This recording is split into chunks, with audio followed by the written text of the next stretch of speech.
Good, all good. No complaints. Let's just tired. It's a busy time, but I'm happy to be on. Happy to be chatting, and something I love. I love soccer. I love football. However you call in the world, and we've known each other for about 6 years, and glad that we get to do this. So, tell me what's going on. What's new? How are you? And then let's dive into Kickbase and in all your business ventures. But what's going on with you? What's up right now? Well, I'm sitting in Munich. I'm happy we're sharing the same time zone. I guess you're like around here somewhere, right? I see like it's daylight in your back. No, I'm sitting in Munich in our office. So currently internationals break, meaning no match day this weekend. So it's kind of like like a week of like not rest, but at least like think about the next moves and stuff. So we're pretty much tied to the schedule of the Bundesliga, the German league. So right now like all good, man. The season started 3 weeks ago. Was again the best season we had so far. So keeping constantly like our community growing. So super exciting, man, and happy to be on your podcast, man.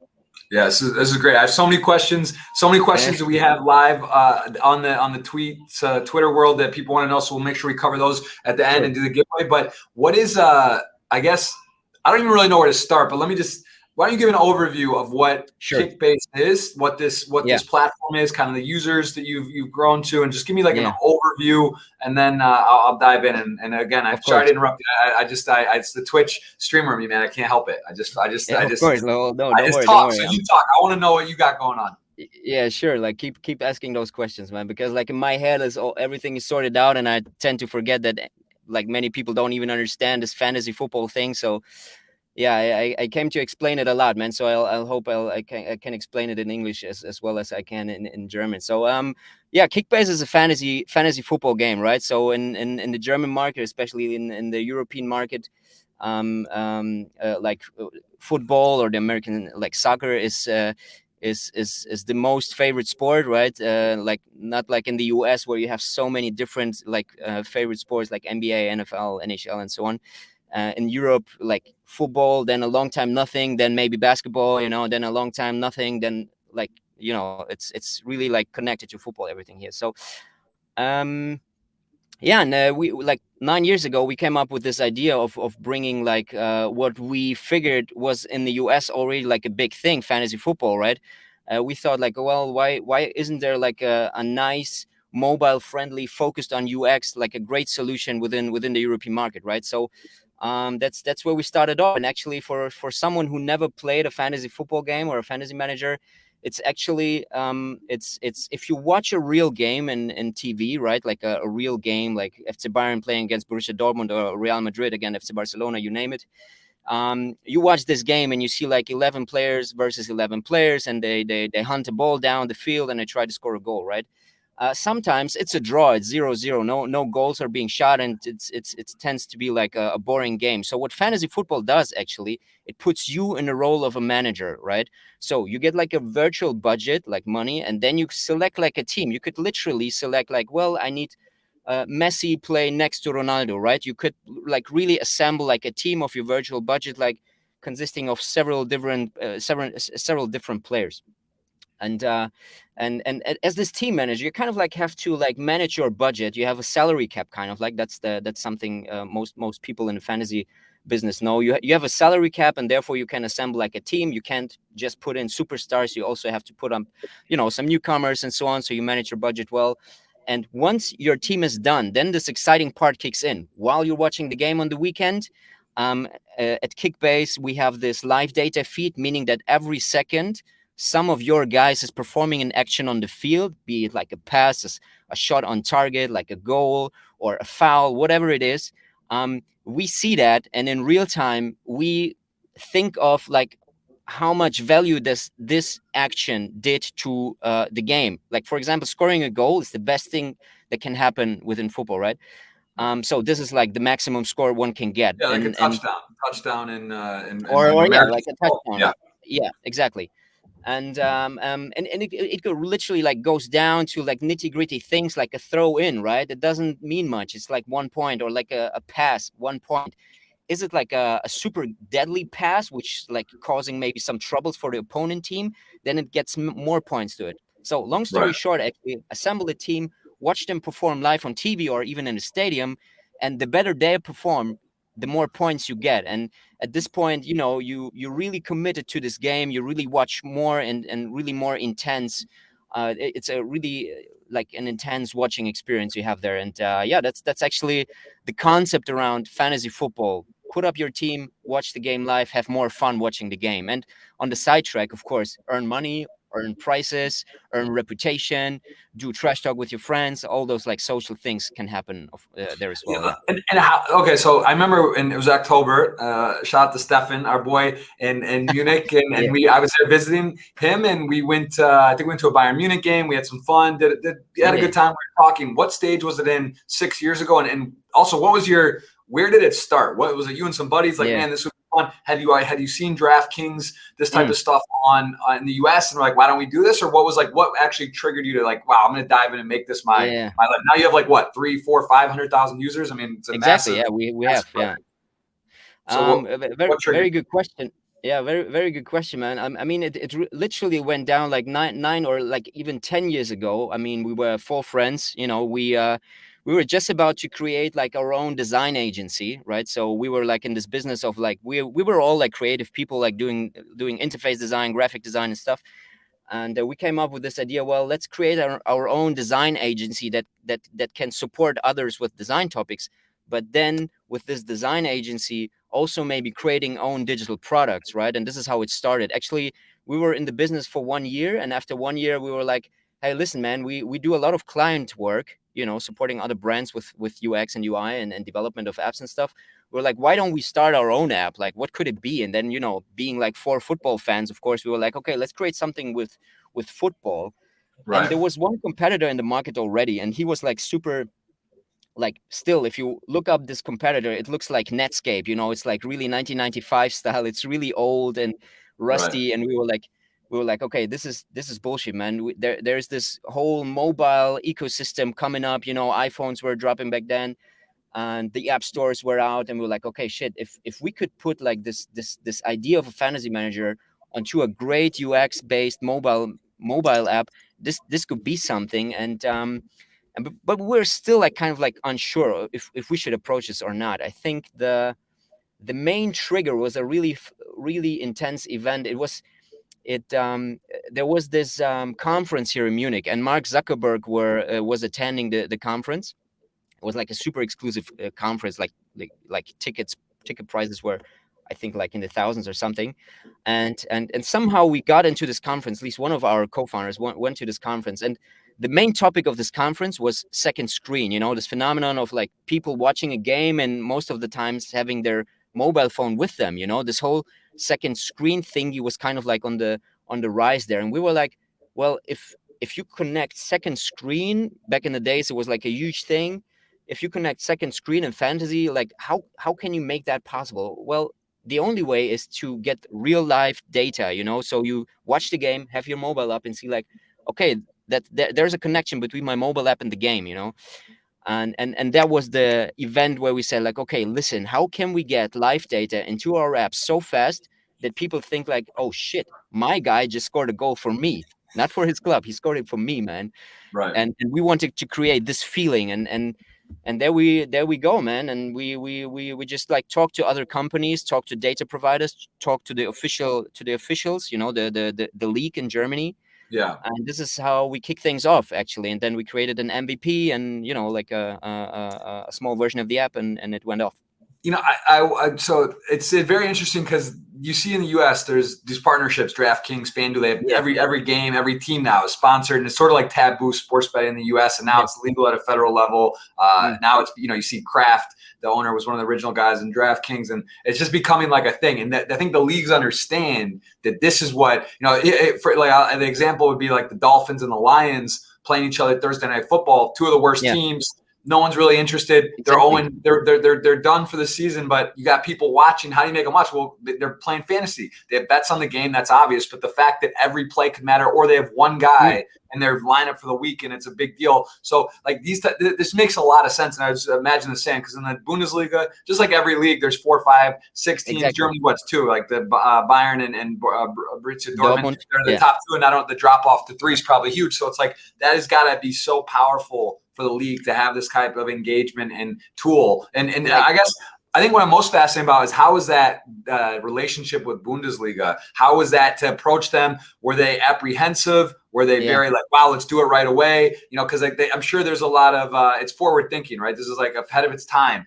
What was their how was that process? How long did it take to ink a deal with them? Because really, being having that name, that power, and being aligned is different than you just doing a bootleg app. You can't use like maybe like it's like like the FIFA, right, and PSE or Evolution when they didn't have like the player names exactly. so like, it's a big difference. So how did you get this deal done, and how did that process go? Like we haven't talked before about this, and I love how you exactly like pinpoint like the key components of our business, man. It's definitely like even before we went like to create this company like officially, we really had to talk to the Bundesliga, because like the first moment we were like, okay, if we go on like jump on this, we really want it to be like an official thing, right? And the thing, I like the Bundesliga, like hands down, they're like, I mean, probably it's because Germany, I don't know, they're so well organized, it's insane, man. You Right. like literally you call them, like 5 minutes later you get like a 30-page like contract with all the details.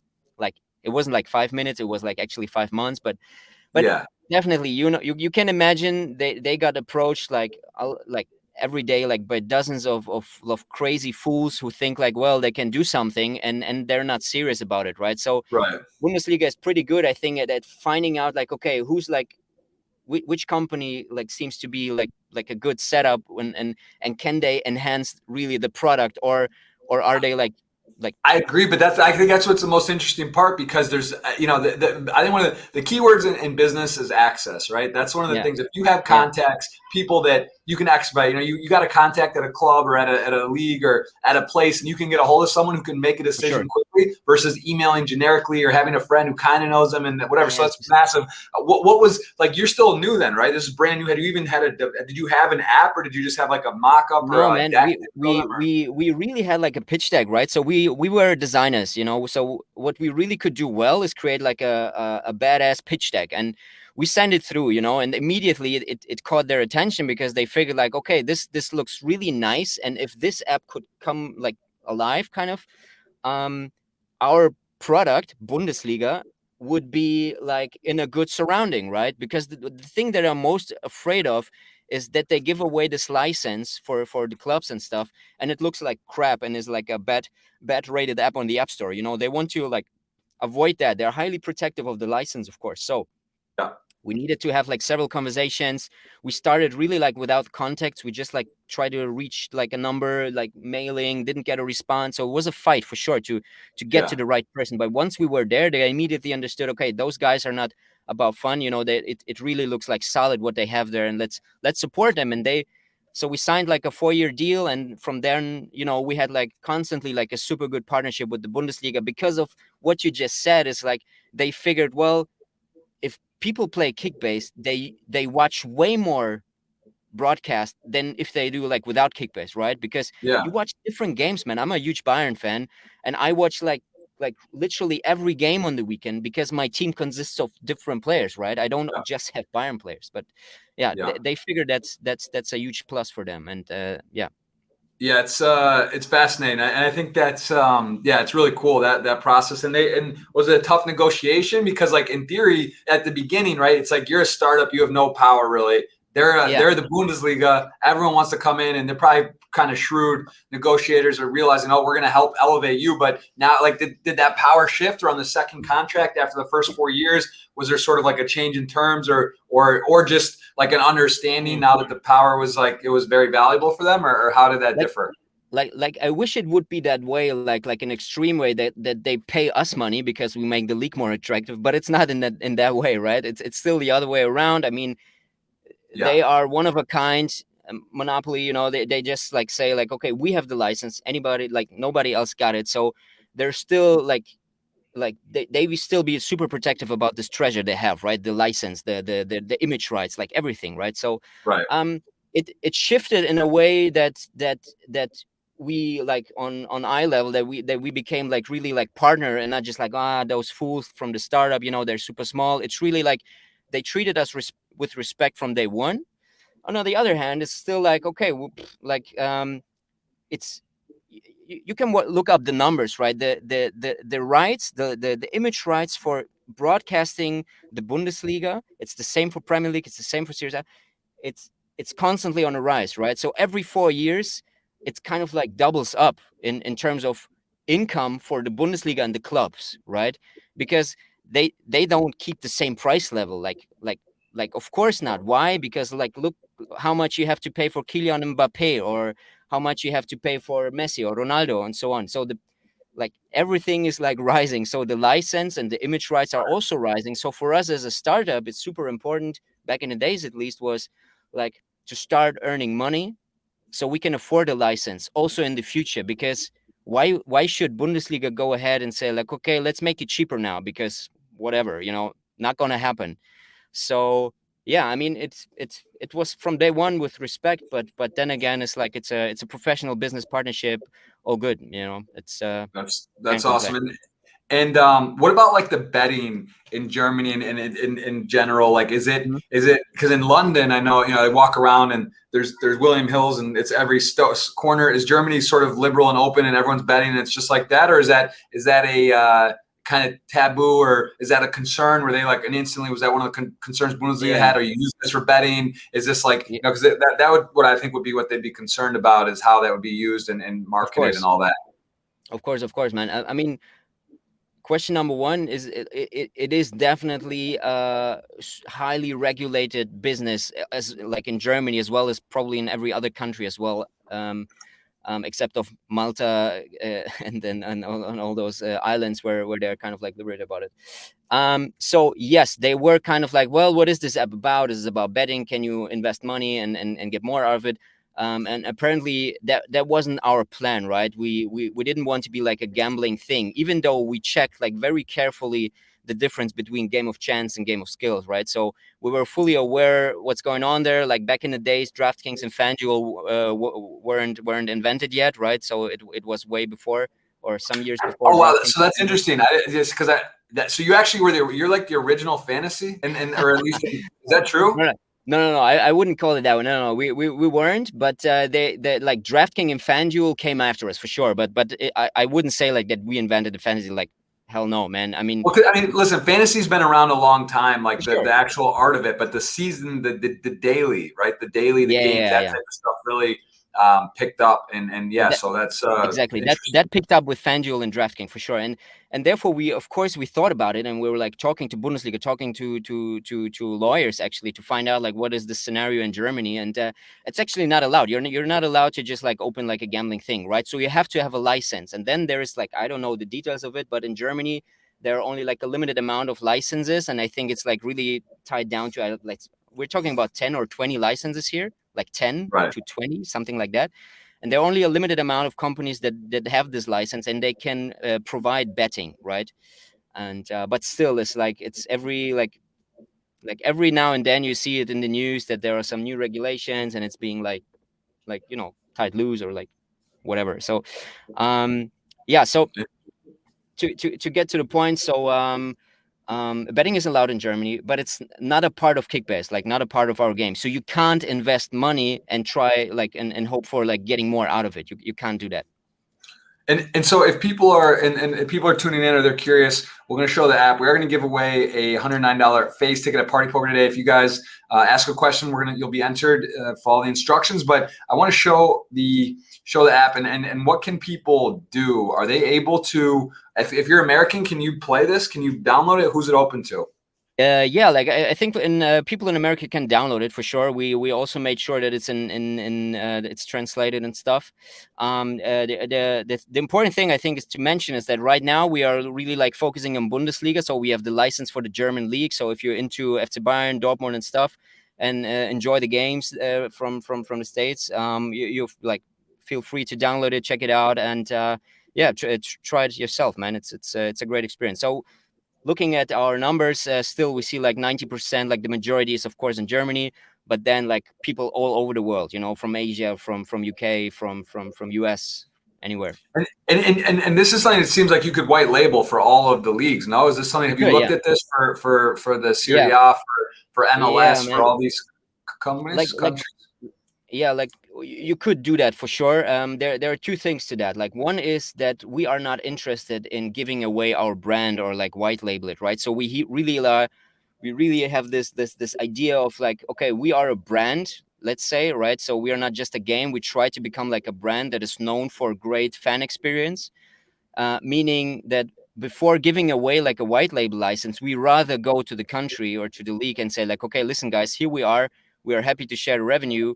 Let's make Serie A more exciting. Let's make La Liga more exciting. Let's make Premier League more exciting, right? So we would rather approach the leagues, and that's what we are doing currently, and really try to expand to other leagues. So um, both direction, fans from Germany can enjoy Premier League, or fans from Premier League can enjoy Bundesliga. Yeah, we try to roll out to all the 5 major leagues in Europe, which is like France, Spain, Italy, UK. Turkey is also interesting. Yeah. And are you familiar with any of the other countries? Are they doing? Is there some that have something like this, or? Yeah, it's interesting, man. It's like I feel like fantasy. It's also like it's a cultural thing. You know, like you can look at every country, and every country has something similar, right? But they do it kind of like their own way. Probably UK with the Premier League is pretty similar to what people know from the US with fantasy. Italy is like crazy. I mean, their history is like really like fantasy on paper.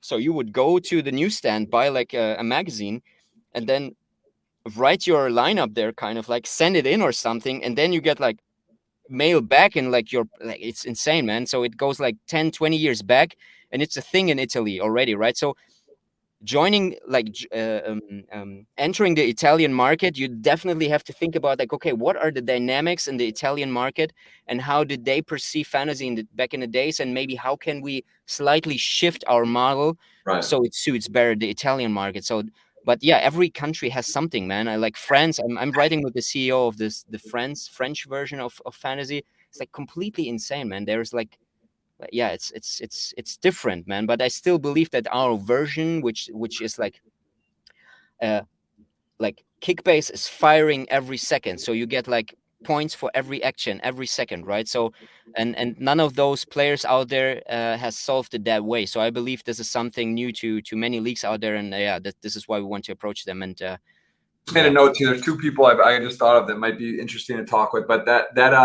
yeah, no, it's crazy because this is like where it's going. Fan engagement. Yeah, have you heard of Socios? Do you know this? of course, yeah. Yeah, so I was just with Alexander Dreyfus. He's the Nice. CEO. I was just with him hanging out because Mm, he was a poker guy, created GPL, a global poker league.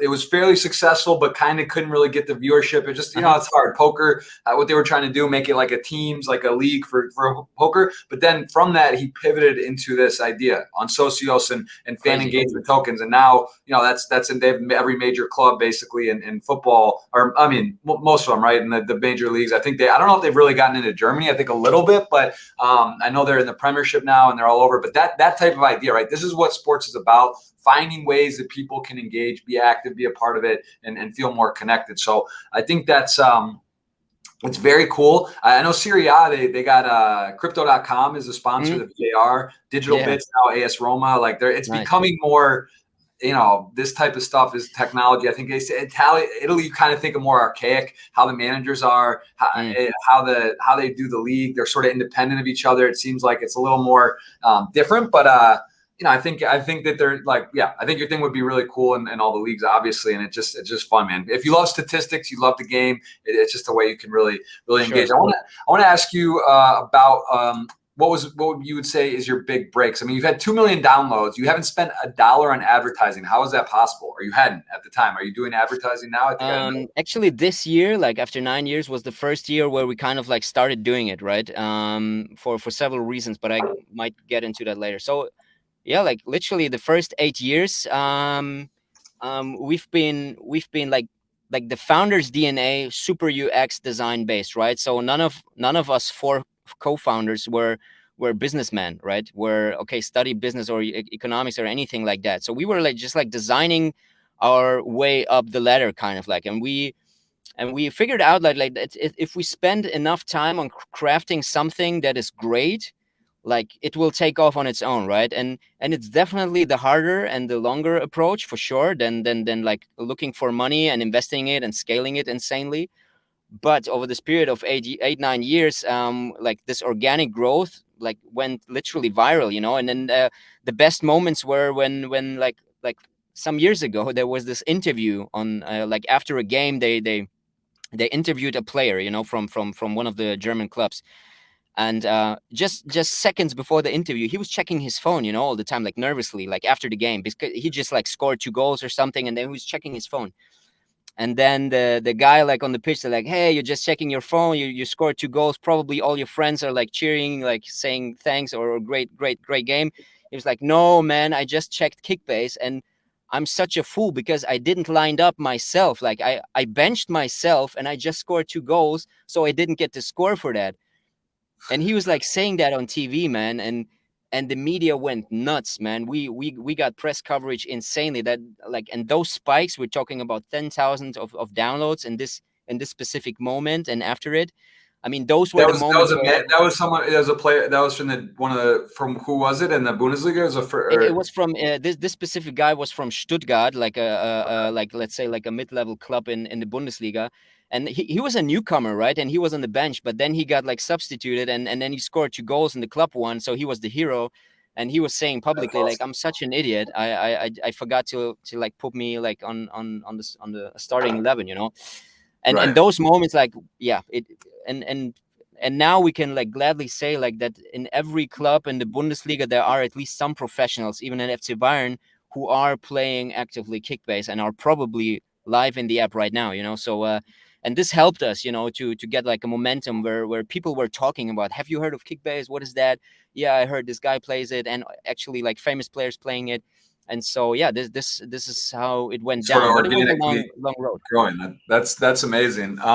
What Thanks. about development? Because this is something Yeah. projects I've kind of entered in the space of doing some startup stuff with, either being a part of or doing my own things. And it seems to get a good development team can be tricky. Also, if they're not local, right? If they're not near you and you can't it's Yeah. kind of hard to work and put because it looks like you're design centric, right? That's Mm, your specialty. You guys are good at designing. yeah. You know what you want, but then to have it done. How was this Yeah. experience? How did you find your developers, and are you with the same development team from the Yeah. start, or have you shifted?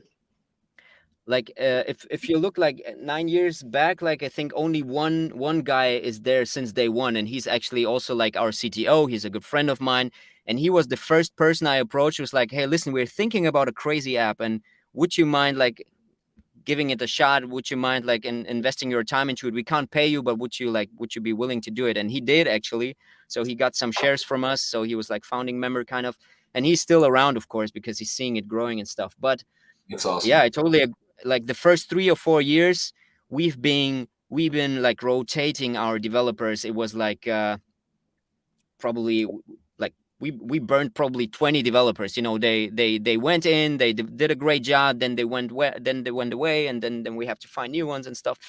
But right now, yeah, I mean, the current team is stable now for 5 years or something, which is insane as well. So people stick around because they see this thing grow.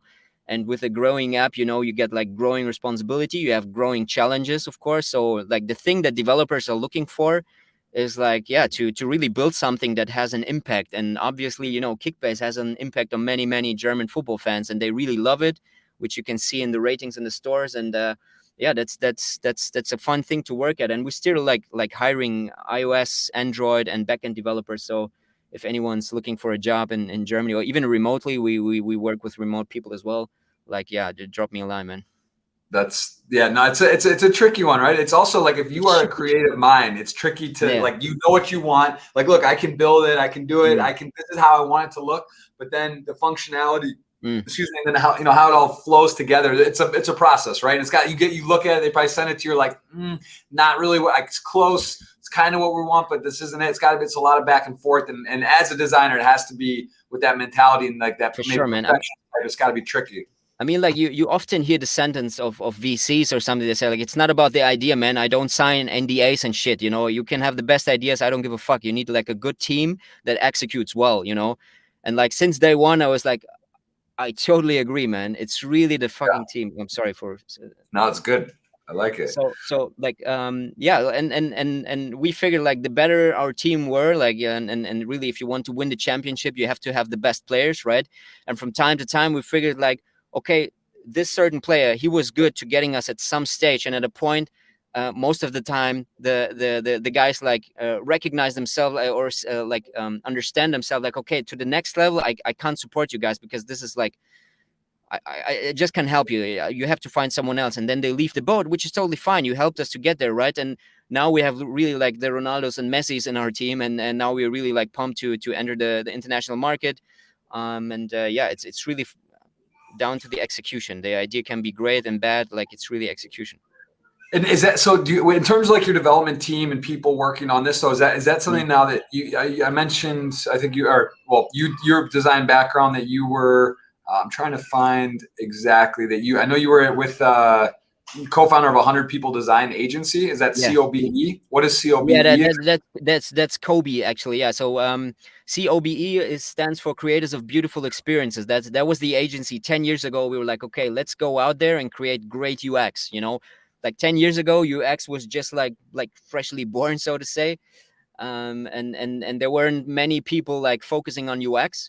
And so we created this company and offered this service, you know, and said like, okay, if you need help with your app and UX, UI design, usability testing, and all this stuff, and developing, of course, like Kobe, the design agency, can help you out, you know. And that was we founded this agency 10 years ago, and right now it's close to 100 people, which is great, man. It grew insanely, man. I'm just sitting in the office of the agency, and we are actually still sharing the same office. It's kind of like an open space. And is it where I was, or a different spot? I think no, it's a different spot, man. We had to move to a bigger place, and now Kickbase is sitting door to door with this design agency, and still everything is super connected. And yeah, it's both parties are participating.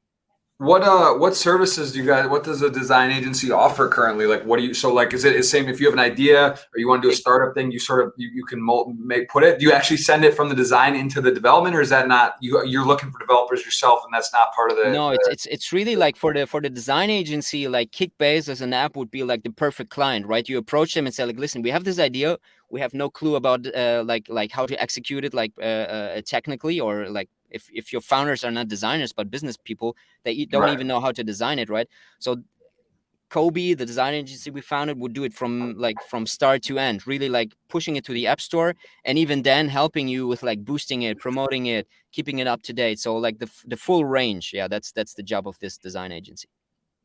Interesting. And what I'm actually curious because a couple things that I'm looking at and working on, and it's that execution is it's such a big word, right? Because that's like you said, there's so many great ideas. Like there's they say the best ideas in the graveyard. Like it's just anyone can have an idea. There's like everyone talks about it, to actually follow through, get the right team, get the development, get it to life, do things the right way. You just need a lot of moving parts. What would be how would that, like, I don't know, give me. Oh, we should talk after because I'm very curious on that. But yeah, sure, of course. Is there like a website for that? Do you have a website for your agency? Yeah, it's Kobe. Kobe is fresh. COBE is fresh.com.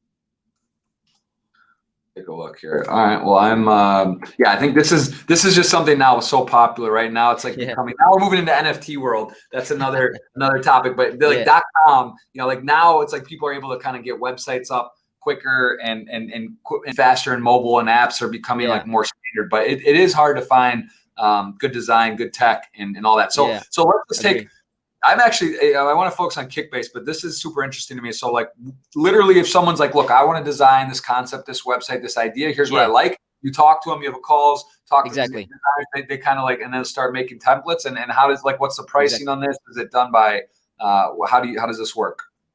I mean, like, it really like depends. It's like the guys from Kobe sometimes say like, okay, it's what's the price? Well, it's the price of a car, right? And everyone's like, well, but what car exactly? That's the right question. So, do you want to build a Porsche, or you want to build like a Kia or something? We can do an app for 20K, probably not, but we could try, man. But if you really want to like be like a rockstar app like Kickbase, for sure, man, that's not a 6-figure thing. It's probably going to a 7-figure thing, right? Because it's huge. It's been developed over the period of 10 years with like restructuring the code, keeping it up to date, like updating all the libraries. You know, many people think that building an app is a one-off thing. You just do it, pay for it, and then you're done. But that's a huge mistake, because, you know, tomorrow iPhone 13 will come, and then like the screen size is different, and your app will crash all the time, right? And many people forget it. Like maintenance is a huge thing, and it's a pain in the ass as well. But like someone has to do it, and you either find an agency who does that or not. So like figuring out. This is awesome. This is literally like insane. But so here's my question. This is what I guess that I don't understand. Yeah. So these apps right here that I'm seeing, or what I'm seeing kind of flash on, some of the, I see maybe Kickbase was there. Yeah. Too. So like it's beautiful. Like you can tell it's really nice, like clean, custom, awesome. Yeah. But so you guys would you make this, or you like build it to then hand it to a developer to actually execute? Like no. Everything is made in-house at Co. We don't hand it over to any other agency, any other developers. It's our own developers. That like half of the team is like, let's say, more technical based, and half of the team is design based, right? So like roughly, let's say 50 people around design, managing and everything, usability, concept, testing and stuff, and 50% is really like engineers, hardcore QA testers, project manager, product manager. And yeah, like wow, that's sick, dude. I almost want to cut the podcast and talk about a couple of projects and just dive in. This to me is the hardest thing to find. Truthfully, like this is what gives kind of anxiety, and who, like, you know, to actually have good, trustworthy people that you know and they can execute, and you know you're getting what you pay for, and to it, because that's part of the problem. People, you pay for something, it's like people say they can do something. I've had some bad experiences, and it's very tricky, right? Development is a serious thing. It's a very tricky thing. And I still wonder, like, man, if like 20 years ago, I said to myself, shit, man, I have to start coding because I believe it's the future. Like 20 years later, it's like, shit, I have to start coding. I think that's the future. It's still insane, man. They're not like, there's a huge lack of not talent, but yeah, I mean, the demand for great developers is huge, and not enough people like start this, you know. They're probably afraid of, or maybe it's too complicated. I don't know what it is, but well, give me.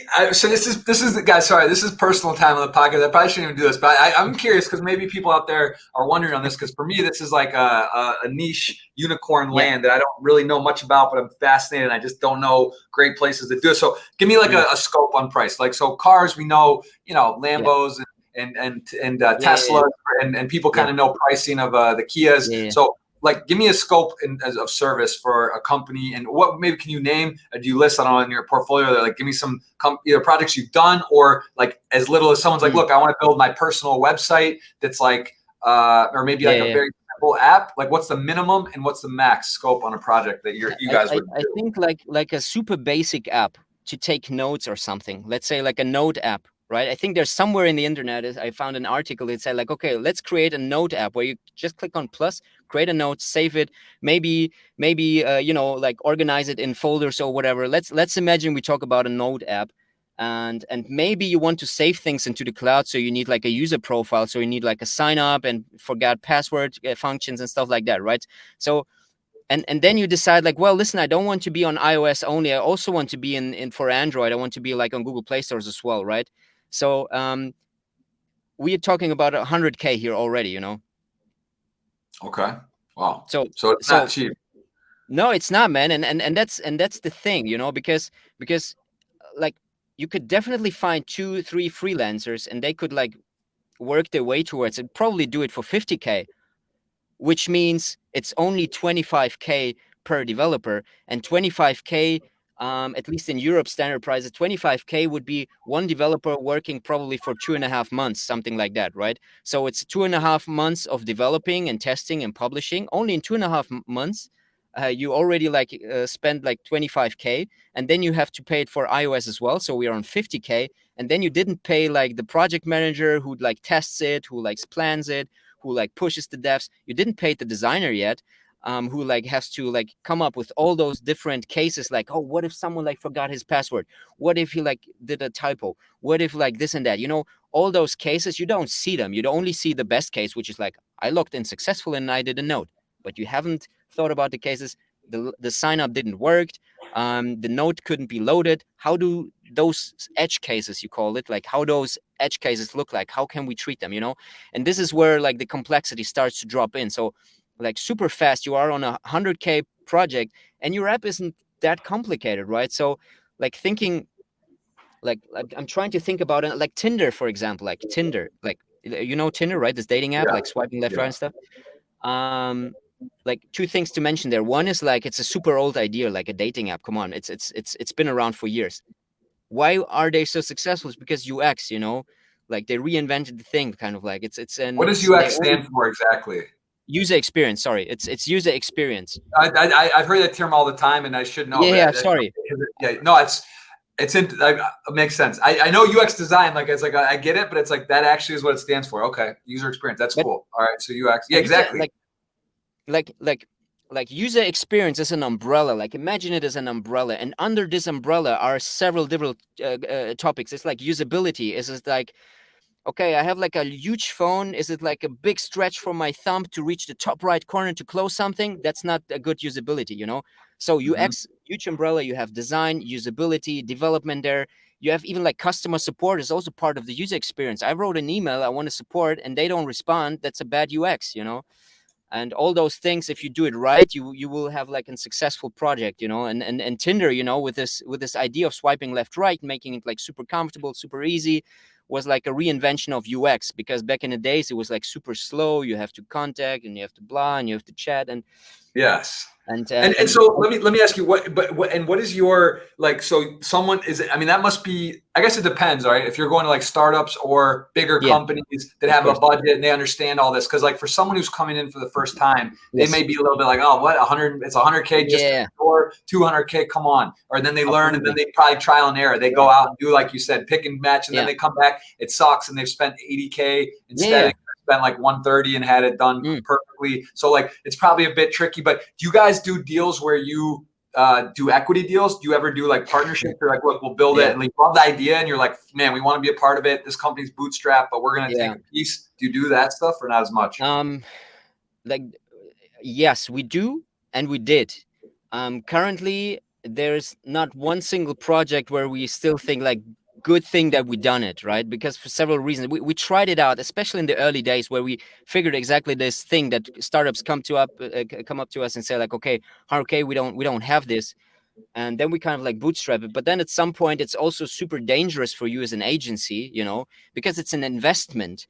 And as if you invest as an agency with your time, you kind of like have to think as a VC.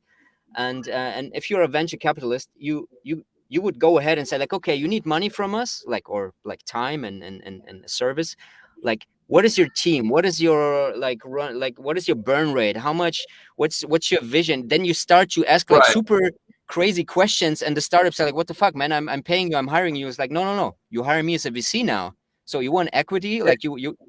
It's so interesting because like in theory, exactly, it's like it's almost like it does, it makes some sense. Like I think it would almost make more sense if you see the project and you're like, Mm, you love it and make an offer. Because like if someone mm, comes to you, you're kind of like, wait, why aren't you, what do you mean you want to build this multi-million-dollar business and company, but you can't get someone to put the money up to, or like you can't mm, raise it? So it's kind of like, yeah, why are you, it's all, yeah, you separate church and state. Like I'm here, yeah, I'm building, I'm doing this thing, you want me to put the money into it now? Because it is time, it is cost. We can yeah. get someone we're going to Mm, get the money from. So why are we just like doing yours? So yeah, I guess that's a bit tricky, and maybe it can make sense in the right scenarios, but right, you don't want to have to like do the due diligence, ask all the exactly, questions. right.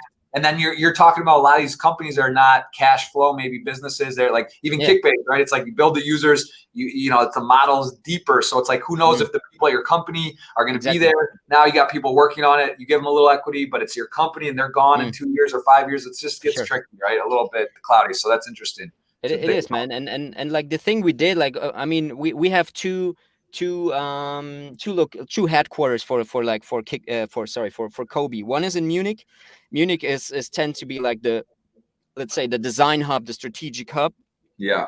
And then we have another office in Croatia, where we have the all the technical talent. So this way we can kind of like make better prices than than the competitors there that are only in Germany, right? So we can at least like lower the price in development, kind of like, but still have like a super high quality project. I mean, this is our edge, I think, against our competitors. So this is why many companies are working with us, because we still like ask for a fair price and deliver like a high quality product. So I think that's the edge Kobe has. But yeah, like, just to close the other point with Tinder, great UX, great product, super simple concept, actually, just a little bit of swiping, some user profiles.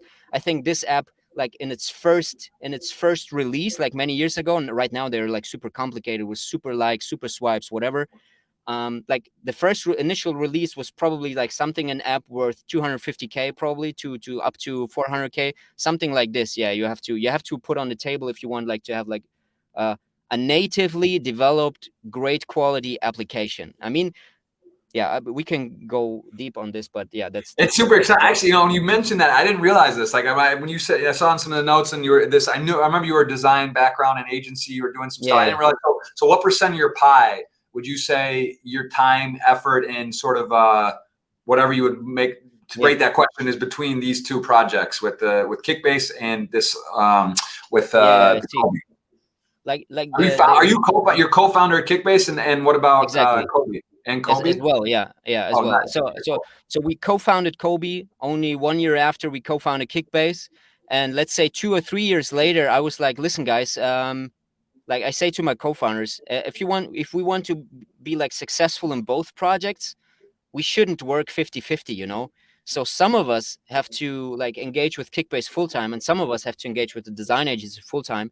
And I made my choice. I said, like, listen, I'm a product guy. Like, I love to design, yes, but I'm also like a product guy. I love to work on one thing for forever. If like I don't care, I'm not bored by it. I like to build a brand. I like to build like a community. Mm-hmm. Um, and my co-founder said like, perfect, because we don't know shit about product. Please do Kickbase, and we just like take over the agency. So like back then we were like, okay, two guys took over Kickbase, two guys took over Kobe, right? And this Right. means like for 6 or 7 years, I'm like 100% on Kickbase. I don't do like anything for Kobe. I'm just sitting here. I'm a board member. I'm listening to the decisions that my co-founders do, and I'm like supporting them as much as I can, and vice versa. You know, they try to support me in my decisions, but it's actually, yeah, I'm fully responsible for Kickbase as they are for the design agency. Super cool. I hope you have some more time today, because I might not even stream today. I just want to talk and dive in. There's For sure, two man. projects I'm very passionate about, and getting Hmm. close to this stage where we had designed some mock-ups. Want to dive Nice, in, man.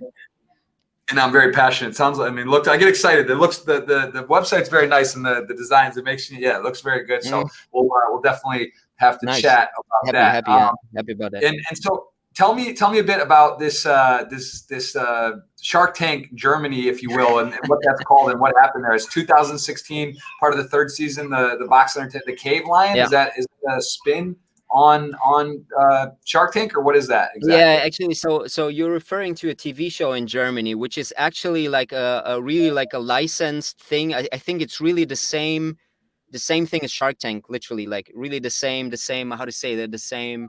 I don't know who invented the show, but it's kind of like the German licensed version is called Höhle der Löwen, which is kind of like in the cave of the lions or something. So it's you figure like it sounds like Shark Tank, but it's with a lion. You know, it's not a shark, Okay, it's a lion in Germany. nice. So, And but we what, attended. you guys brought up on that, or what was the Exactly, yeah, we attended season 3 back in the days. It was like huge. I think it's still growing, like from like many people love the show, and it's even up to this date. You know, I meet random people and they say like, hey man, I know you from Shark Tank or like from this lions thingy, you know. And it's like, what? It's like 5 years ago. How do you know me, man? There's no chance.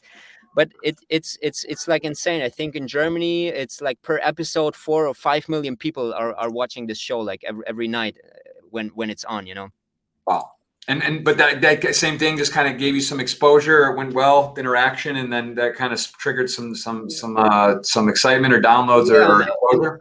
I mean, it was like an insane experience, right? Because you're on TV for the first time. That's great. And then it's all recorded in one take. You don't get like many takes on like, hey, let me change my pitch. Nope, you just get one shot, and so you're nervous for sure. Um, and yeah, we attended the show. It was great. It was aired at a good time. We had like 3 million people watching us back then, I think. and Wow. and and immediately at the same time our servers crashed, even though we were prepared as hell, you know. But it was the load was insane. So many people downloaded the app, checked it out and stuff. On the Wow. critical side, you have to also see that those people watching the show, they're like, oh, there's an app, I just download it. I don't even care what they are or what this is. I just download it. So the retention, so how many people come back to your Yeah. app after this episode, is horrible, you know. Even though you Right. get 50K new users, probably the next day only 10K are coming back, because let's say Still a 80% of lot. those Still a it's lot. still a lot, man. It's still a lot, but agree. And Yeah. we still, and I think the biggest impact really is people have heard about us, and even now, if they download the app, it's like, well, for the first time, I heard about Kickbase on this show, but it took me like 2 or 3 years to convince my friends to move over to Kickbase from some other solution. Makes a lot of sense. Let me ask you about this man right here, who's on the cover of the Bundesliga Twitter thing. This guy. So Yeah, I've gotten into sports cards, and I've got a handful of him. I put some oh, good nice. like his best rookie sticker, 10 Yeah. graded. And is he this guy was the player of the year last year? He's just he's a goal machine. No. Is he as good as he is? Is he Yeah, really this? he really is insane, man. He's one of a kind for sure, man. He's huge. He's so tall. He's still super fast. He's a goal getter for sure, 100%. Last year it was still Robert Lewandowski, so the guy who played for Borussia Dortmund, like before he played for Bayern. Last year's MVP for season MVP was Robert Lewandowski, because he scored like insane, like 42 goals or something in one season, which is insane for German. Yeah. Like it was like a record high or something, 41 or 42. I'm not Yeah. sure, but Erling Haaland is insane, man. I mean, he will become like huge. The question is, for me, like in Borussia Dortmund, is like, what player do surround him? They sold Jadon Sancho last year. He was like a great assistant player for Erling Haaland. So the thing with Borussia Dortmund is they're a great club. I really love to watch their games, but then just one player doesn't make the cut there, right? He needs to have like great players surrounding him. Like, I don't know, like. Right. Let's compare it to Dallas Mavericks and Luka Doncic or something. It's like you need like a good surrounding to win the championship. I got another guy I got to introduce you to. His name's Mark. They do some insane stuff with sports betting, and then with plugging in they actually work with major clubs now. They're just getting some deals where they watch video. They have like 60 guys from Croatia and Czech Republic that watch games. So they give scores, what people do is you watch a game and it's like pass, incomplete, this and that, but they actually are like really good football minds, and they like really know how to score, and they have like 5 people watch every game of all the leagues, and then they have this data. It could be interesting for them, your data too, right? Yeah. Like we work with such companies, like for sure. Maybe even with his company. I don't think it's his company, to be honest. But please connect us, man, because actually the data we get from like the partner is actually doing the same. 5 people per game watching it, tracking it, everything down. It's insane, man. One would think why doesn't you do it like with AI and some cameras? But still, like they still hire people. They educate them for 4 months or something before they are allowed to watch a game. It's crazy, man. They're sweating more than the players, man. After each game, there's like wet because it's so stressful, to track and type. And it's fascinating too, because these sports bet guys, they don't really start betting until like the 4th week or so. They they watch the stuff, the data, and I saw like the process, and then it's so valuable for transfers and for stuff, because like this is crazy. Like I played college soccer in the U.S. and I was number 10, center mid. Pretty slow, but could play the game, and American standards. Not like saying we're a great player by any means, but I got recruited from one game, at a showcase, they call them. Like my college coach, I said come to it, whatever, and they just made me an offer to come, and it's insane because I could have my best game or my worst game of the life. Yeah. They give you they bring you out, and it just makes no sense. And this actually happens at the highest level, where this is like there's a phenomena where like a club, like let's say the middle team in Germany plays Dortmund, and the guy has like a lights out game, or both times, home and away, plays his best 2 games of the year. They're like, oh, they watch maybe 1 or 2 other, and then they go and they're like, oh, we got to get this guy. But really, it's like, well, he played lights out, or he was on steroids that game, or whatever. And it just doesn't make sense, because like they have the data from all the games, and they actually could tell clubs when they would talk to the scouts and do the thing. They'd be like, oh, did you see this game, this game, this game? They can look at his games and see like the scores for the games, and like, and the overall, and it's just insane. So like the statistics and data is so valuable. I saw Kevin De Bruyne. They used his agency, used like sports analytics and data, for sure, they do. What he was worth, and they like got the massive contract. I mean, and you can manipulate statistics too, but exactly, man. Super interesting. This like stuff. KDB was like a good example. Like in the German league, Joshua Kimmich, a Bayern player, like negotiated his own contract this year, which is like we're in the news everywhere, because usually they have agents who negotiate contracts, and he was like, no, I want to do it myself. And he just like went in there, like probably, I don't know what happened, but I'm pretty sure that he's aware of his stats, and say like, listen guys, like that's my price because of this and that, and that's Yeah. and this is like.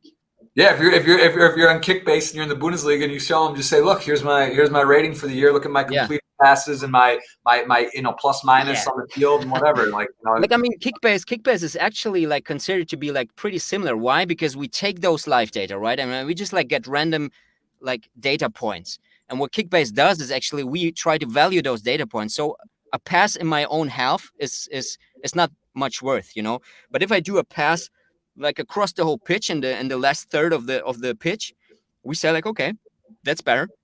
And we give this player more points, right? So in the end of the season, we really have like a statistic of 360 players, and we can really say like who's the best defense, who's the best midfielder.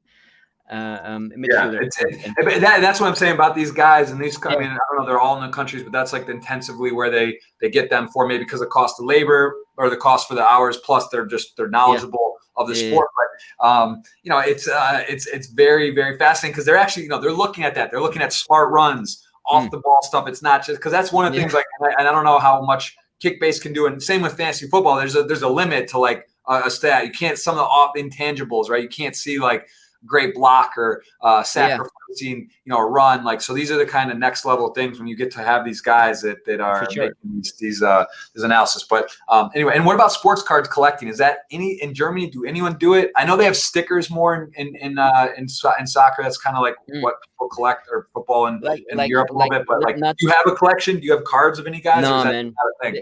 It was never a thing. I think it's also not a thing in the German market. With baseball cards and stuff. From the US. I'm super pumped about them. Always, every time I've seen those things, I wonder like, why didn't this took off like back in the days in the German markets? It really didn't took off. You had this like Panini sticker albums. I don't know if you're aware of those. Yeah. I mean, but there's not much value to it, I guess. No, like this, I don't have like any cards, and I'm not aware. At least I'm not aware of like any trend that's going on here in Germany. I mean, you have this NFT thingy now popping up, but no. Don't get me started. I don't even want to go down. Look, this is one. Actually, no, I got it. So this is one from like this Holland. So it's a sticker, a 9, but not a 10. Like, so the 10 is probably like, it's ridiculous. But these are in his Denmark jersey, right, or something? Yes, this is him and his rookie. So the rookies are like what's really valuable. I'm trying to see if I'm trying whatever. Where did you get that from? Like on eBay or what? So one of my very good friends it's what he does for a living. So he has everything, every like sport genre. Jason Kuntz, Otia Sports, and he does like 95% of the card stuff I do. And then I have one other friend who he is a soccer specific, so he focuses on soccer, and he gets me a lot of cool stuff too. But I have a lot of I have to send you some names afterwards, so you have to scout some of the players like. Yeah, I've actually got a bunch of him. Like this is like not a rookie card, but it's all have like a lot of I actually collect. Like I've got like a bunch of him. Like I have the same card. His attitude, man. He's like being compared like I wouldn't compare him with Zlatan. Yeah. Sancho too. Jane Sancho, here you go, man. Nice. Yeah. Well, like Erling Haaland, he's been I saw like a comparison like to Zlatan or something, but I don't think he's like Zlatan Ibrahimovic, like at least not yet at his attitude. But like seeing him with like a fully matched Louis Vuitton something dress on a yacht, you already know this guy won't get like he will retire in some major club. Like I don't know, he will probably go to Paris Saint-Germain, or he will go go crazy with Barcelona. So I would definitely stick to him, man. He will be huge, I suppose. Yeah, that's also like a Dortmund. Like I hope I don't offend any Dortmund living people here, but Dortmund, like from what I hear from players, it's not a great place to live. It's a very rural area, very industrial, not beautiful. So the players who play there, once they get an offer from a city like Paris or like Madrid or something, it's of course like a different lifestyle there as well. Yeah, that's it's so the variance on these things are so crazy, right? Like the deals and the clubs, whether you live in like in the NFL too or NBA, it's like you live in LA or Miami, or you live on the Bucks, or even Milwaukee's a cool city, but like there's a lot of Utah Jazz. Like you put in a region where it's like it's just a big swing on where you live. Like at some point, man, your bank account is full, and then you try to think of like, well, it would be nice to get it a little bit more like full, but where's a nice city to stay? I've been like friends with like a football legend. I don't want to drop his name, but But he was like, well, listen, after I leave this and that club, like I'm really looking forward to live in New York or somewhere like. And I'm like, well, will you decide your last year of your career? And you're like a legend. You really want to decide your last year's career and like on the city? And he's like, yeah, man, I always wanted to live like in New York or somewhere. And then he moved to a similar huge city. And I was like, okay, like 2 or 3 years later, I was like, okay, he was really serious about that. He just wanted to experience a nice city, and that's why he accepted an offer, which was probably not that high, but he just accepted another offer. Yeah, so it's interesting too, because like the Lakers, the Heat, these type of teams, when it's like free agency and they start negotiating, they kind of have some power on that too. Because like for these guys that are superstars, they don't want to go live in like it's also valuable for them to be in a top market team. Of course. So, but at the same time, they have the biggest money and they still pay big. So that's interesting. And there's a lot of variance in that in where you live. Sure.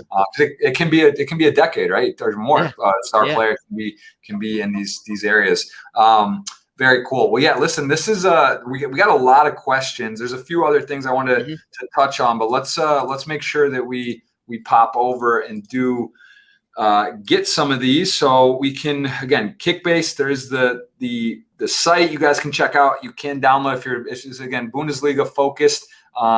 It is available for download. You can get it in the App Store, and also if you got if you got a project or know someone looking, I know I am going to be legitimately. This surprised me. I didn't realize this. I didn't know you had this going this strong, and this is what you're doing as one of your major focuses still. So that's awesome. I'm going to connect with you guys, and if you have questions, guys, then watching, there's a website, and you can, I'm sure, send an email and inquire. But it looks like, what's the minimum, like you said, for you? Is that it? Like for Cope, like it's not only doing the UX and design and building an app. Like what are the other services you offer? Yeah, like actually we kick things off most of the time. Like we offer also like user research, right? So many people come up to us and say like, oh, listen, I want this and that app because I believe this and that will happen. And we're like, how do you know? Like why are we talking about feelings and hopes and like let's talk about data. Let's find out maybe if there's really like an interest in your idea or something. And then we pop off, and we like sometimes we go to a stadium or whatever. Like for one company, they wanted to do some app for their fans in a stadium, right? And we went to their stadium and we talked to the fans, like literally for days. We just like booked a hotel there and we visited fans at their homes and stuff. And we did like user interviews. We did like deep research about their problems and their user journey. And then we figured out actually you don't need an app, right? You need to do something different about it. And it ended with this research because they said like, okay, then we don't build an app actually. And it was like, yeah, because we could build this app, but it wouldn't fix this problem, right? And the last thing we want is like to earn money for an app that's actually not being used, and then it's like also not helping us, right? So we do user research, we do design, and each of those categories we can do like on its own, right? If you ask us to just do user research, fine, we can do it. If you have a finished design, just need someone to develop it, fine, send it over, we'll develop it.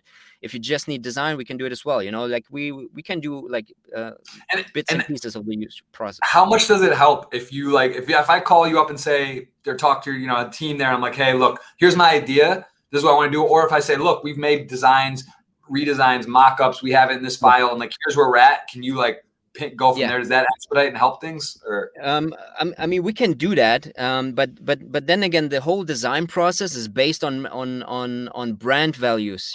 Kobe is super strict about brand values, right? So, for example, if you're a yoga app, which is like about mindful living, slowing down the pace, digital detox, and you come up to us and say like, listen, here's my mock-up, and this mock-up is like completely looks like a NFT on steroids, something, it's super dark, it's like has like glowing lights, and we're like, okay, if your brand value is like soft, light, transparent, being like empathetic, you can't be dark and stuff, right? So we try to align your brand values with the design language, and this is like a super crucial part for our design process. So if you send us mockups, at least we want to challenge if they're representing your brand values, because if the user has this feeling of like, well, this is a yoga app, but it doesn't feel like a yoga app, he won't use your app, and this is like that's a crucial process or step of Kickbase, of Kobe as well. It's called like design strategic approach.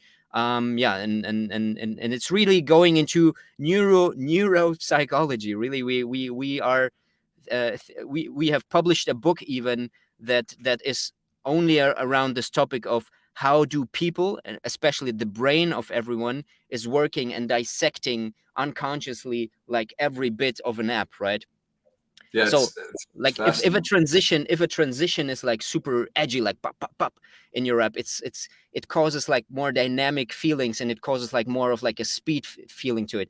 If your Right. transition is like super smooth, fading in, fading out, that's like, okay, it's calm, it's like I like that. And all those bits and pieces, we puzzle together and say like, okay, this app now reflects your brand values, and this is why if someone sends us a mock-up, we're not taking it and say like, okay, easy, we just like take this mock-up and go from there. We just like challenge the mock-up.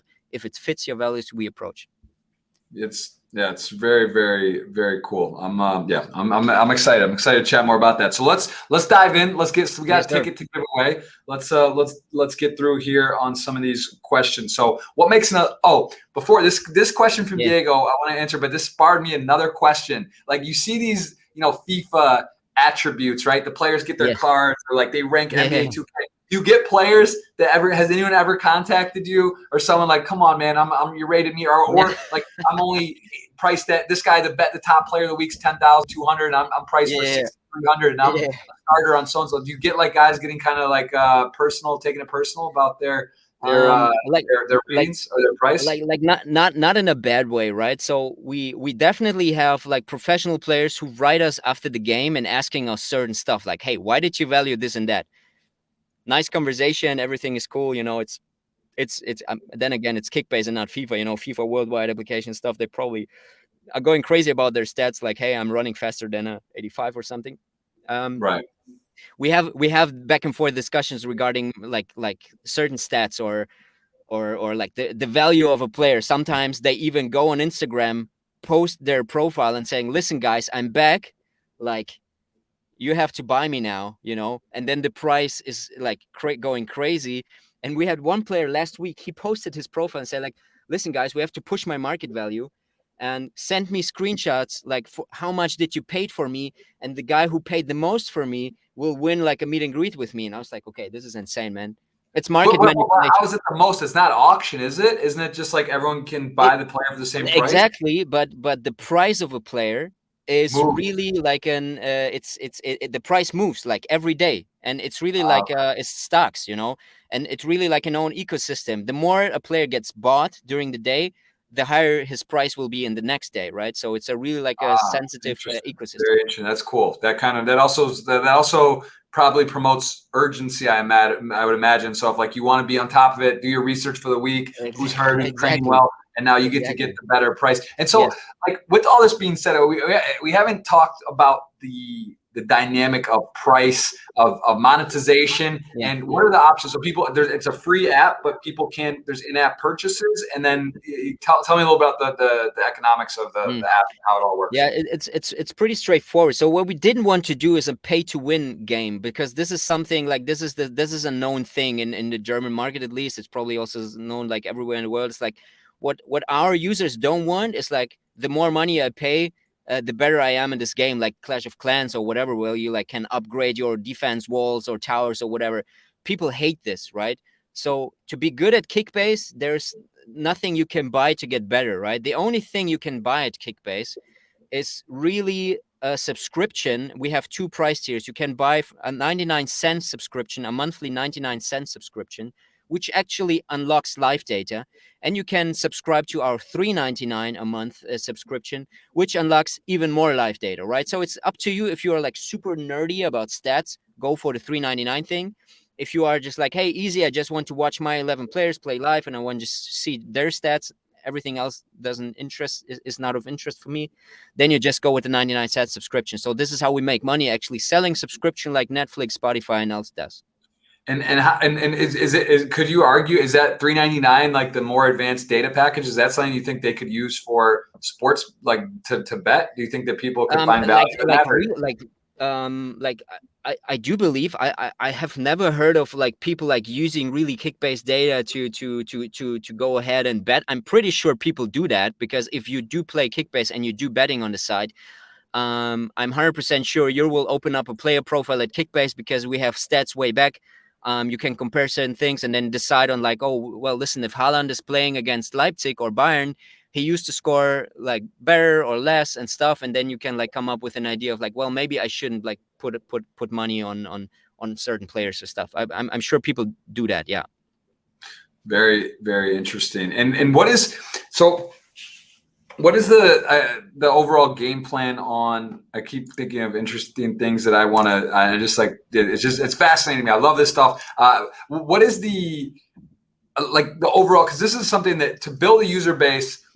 It seems like in my experience of you, you know, like you said, it's not about the money. Of course, you want to make money. You want to do something you love. But here you are. You built hundreds of thousands, millions of downloads, hundreds of thousands of active users. It's valuable. That's a valuable thing. But you're not like in terms of monetizing. Is the plan? Do you have a idea to sell? Are you going to sell it at some point? Is that the function? Is there a way to turn on monetization within your customers? Is it to add some other, do something with NFTs potentially? Like, what is your sort of big picture on this thing that you've built now? Your project. This is your special thing, right? This is a special thing for sure. Decade into it.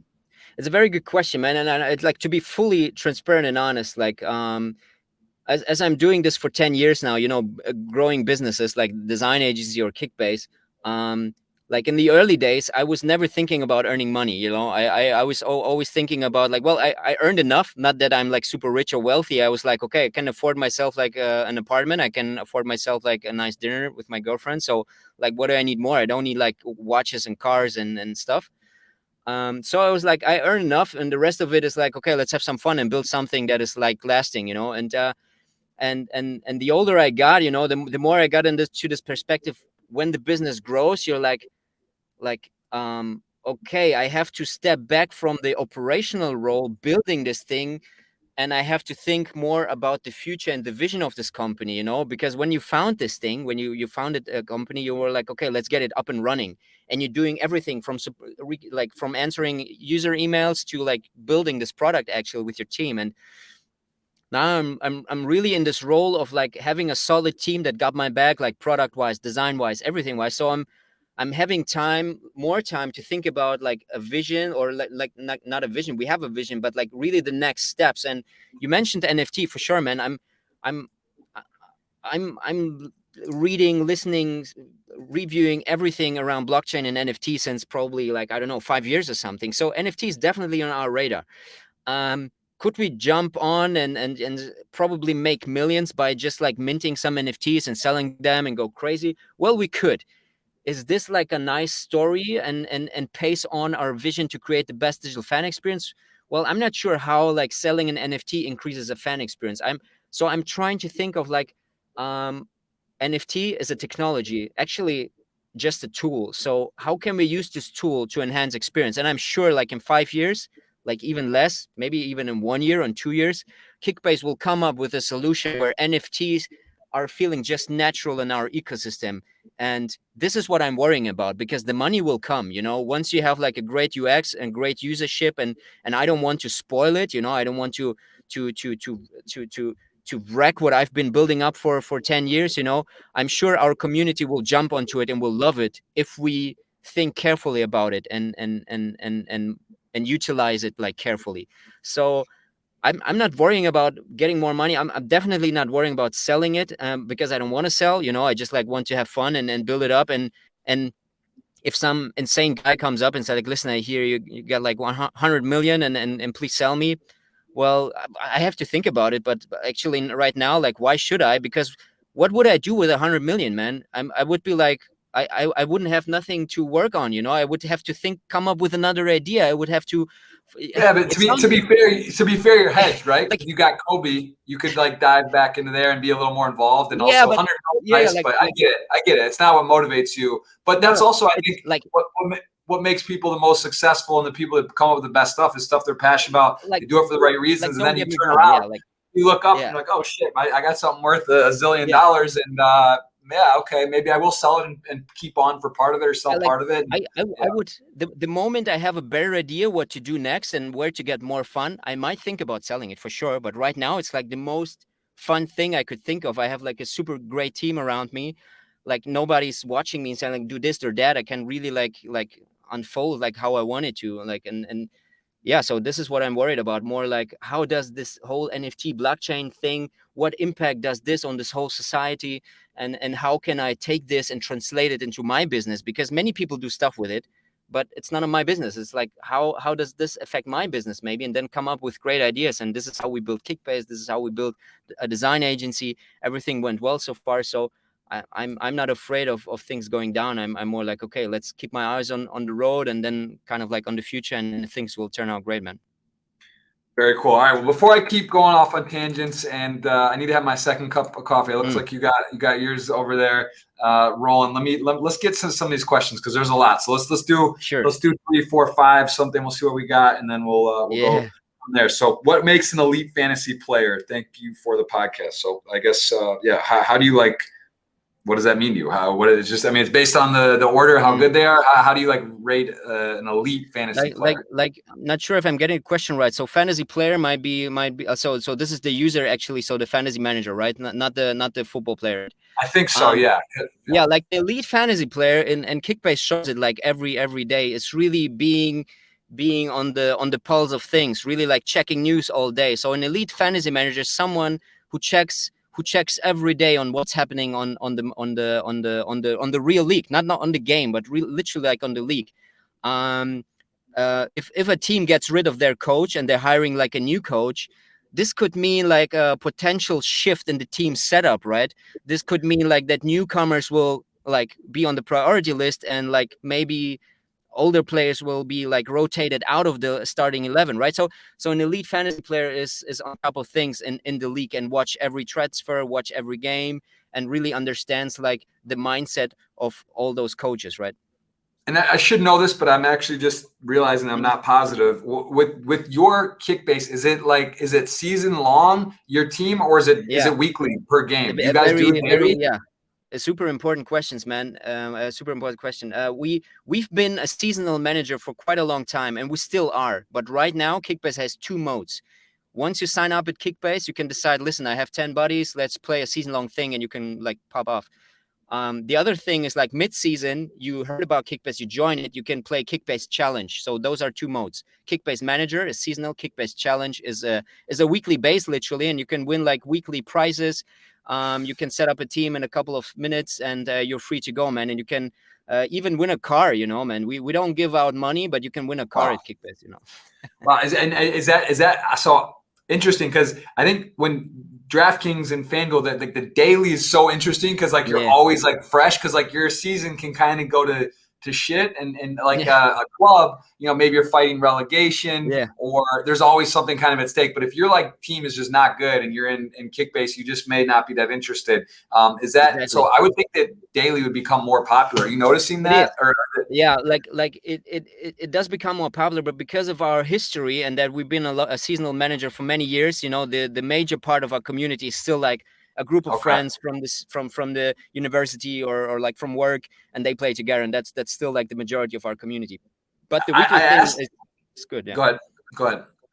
Yeah.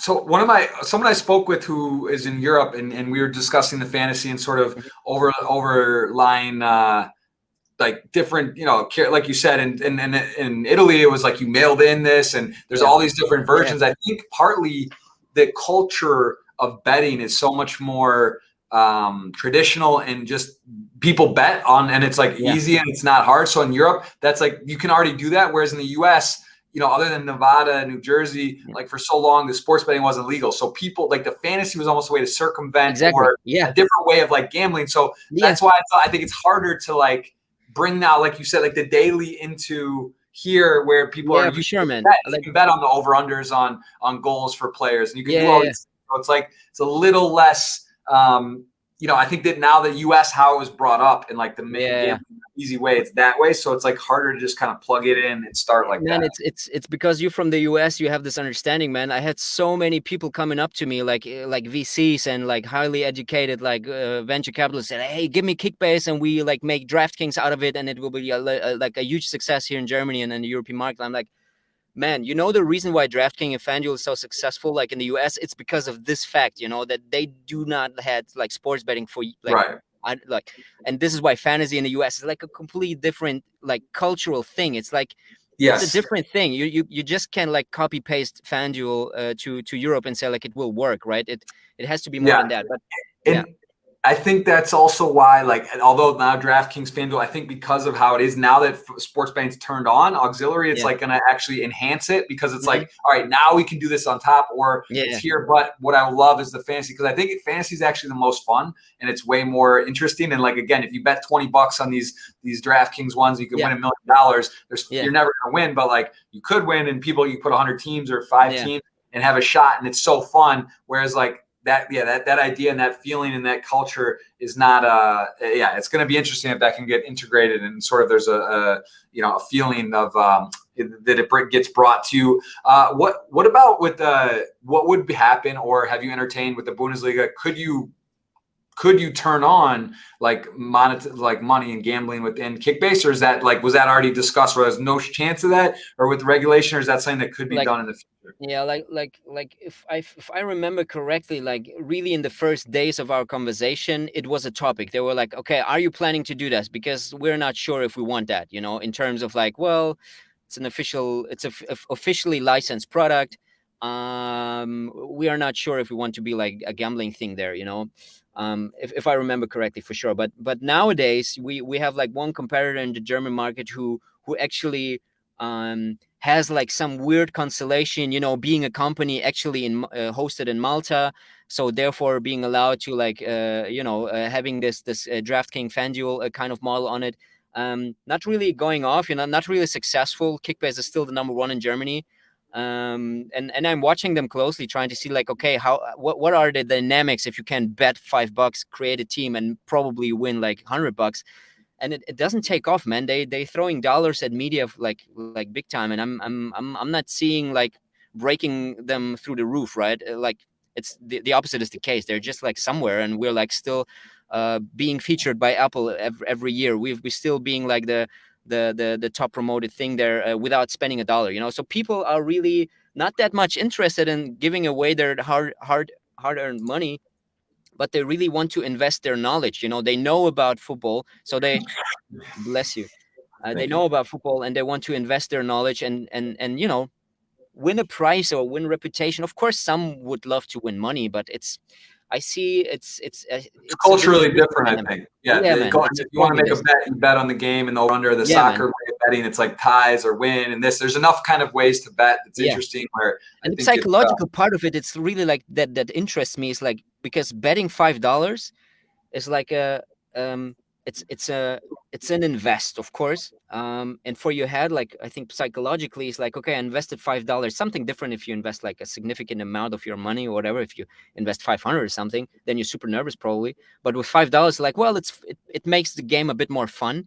But with fantasy, or especially with Kickbase, man, you spend your mind like around Kickbase like for the whole week. You try to line up your player. Your investment is even more worth than $5 to you, at least in your head. So watching the game giving you way more satisfaction than winning, like than making a tenner out of a fiver. So but then again, it depends. I think it's like a persona. There are betting people out there, and they definitely are not interested in Kickbase, and it's okay.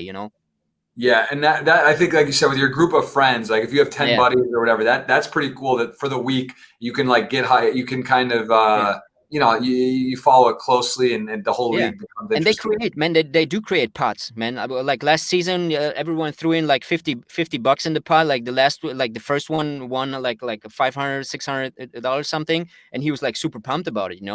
Like people can arrange like this as well. They don't need us to like collect money and distribute and Yeah, stuff. for sure. Yeah, it's very common in Yeah, fantasy leagues yeah, around the U.S. They yeah. season long, because that's what it was until DraftKings and these was Mm. fantasy season long, and you do your thing. And people love it too. They do drafts, right? They have like they get together to start a Do you season. see like a do you see like a decline of like interest in DraftKings or FanDuel in the US? Is it like more cooled off now, or is it like still like It's breaking pretty through the hot. roof? I mean, they're doing golf. Like, one Oh of my wow. very good friends and I, we do golf. And he's like the golf guy, and that's like a very fun sport to do fantasy, because every putt, Yeah. everything matters, and it's like Nice. moving all the time. So that's fun.